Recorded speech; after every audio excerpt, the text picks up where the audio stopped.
Service in Lake Charles has issued a special marine warning for coastal waters from Cameron, Louisiana to High Island, Texas out 20 nautical miles. Coastal waters from Intercoastal City to Cameron, Louisiana out 20 nautical miles until 8 p.m. Central Daylight Time. At 7 p.m. Central Daylight Time, strong thunderstorms were located along a line extending from 7 nautical miles northeast of Port Arthur to near Cameron to near White Lake, moving south at 15 knots. Hazard, wind gusts to 40 knots. Source, radar.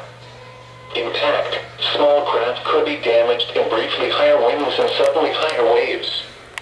Locations impacted include West Cameron 66, West Cameron 45, West Cameron 53, West Cameron 65, West Cameron 62, West Cameron 73, West Cameron 71, West Cameron 48, Vermilion 22, West Cameron 110, West Cameron 100, East Cameron 23, East Cameron 33, Vermilion 39, Vermilion 38, and Cameron.